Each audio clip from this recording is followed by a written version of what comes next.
Thank you very much and good afternoon, and thank you, Estonia, for hosting us today. It was important to come here because while we're often focused on Ukraine, we shouldn't forget that countries like the countries in the Baltics are right on the front line of Russia, who may or may not seek to put pressure on those neighbors. And as you stand here in this hangar, you have Danish tanks, you have French military serving here, you have British and Estonian doing the other part of the job, which is reassurance on the borders and boundaries of NATO, that we are determined to defend ourselves as well as support Ukraine.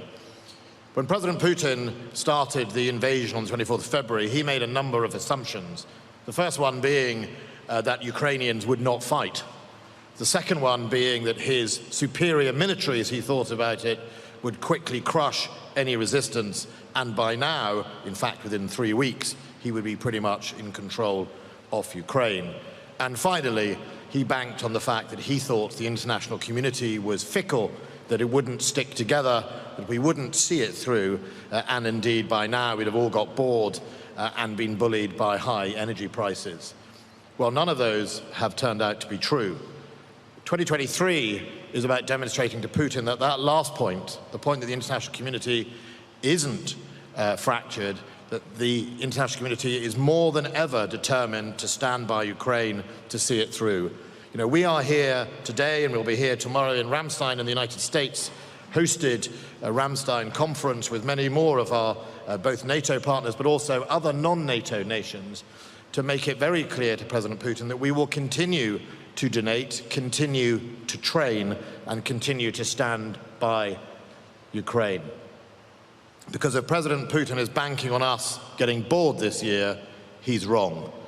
We will plan for this year and next year and the year after and beyond. And as the Prime Minister of Finland, I think, referenced yesterday, this is for the long haul. We're in it for the long haul. But in 2023, it's time to turn the momentum that the Ukrainians have achieved in pushing back Russia into gains and making sure that Russia understands that the purpose now is to push them back out of Ukraine and to restore Ukraine's sovereignty, which is their right under international law. It's their right in being able to defend themselves, and it's also in their right because it is the same rights we all enjoy as free members of Europe to hold up to human rights and international standards. The United Kingdom has unlocked a number of packages in the last year. We're going further. Beginning of this week, I announced to Parliament that we will send a squadron of Challenger 2 main battle tanks to Ukraine. We will send at least 3 batteries of AS-90 155 long-range deep-fire artillery. We will send a number of armoured vehicles, including the, I think it's the Bulldog, which is a variant of the old 432 armoured personnel carrier, thousands of rounds of ammunition, and today I can say we're also going to send another 600 Brimstone missiles into theatre, which will be incredibly important in helping Ukraine dominate the battlefield. We'll be working tomorrow with, obviously, the United States and others to make sure that this package is put into Ukraine in the right way, that it enables Ukraine, and underlying all of that is the enduring training package that we are all engaged in around not only Europe but also in the United Kingdom. We've just started, as of this week, another round of training, basic training in Ukrainians. Britain's aim is to train at least 20,000.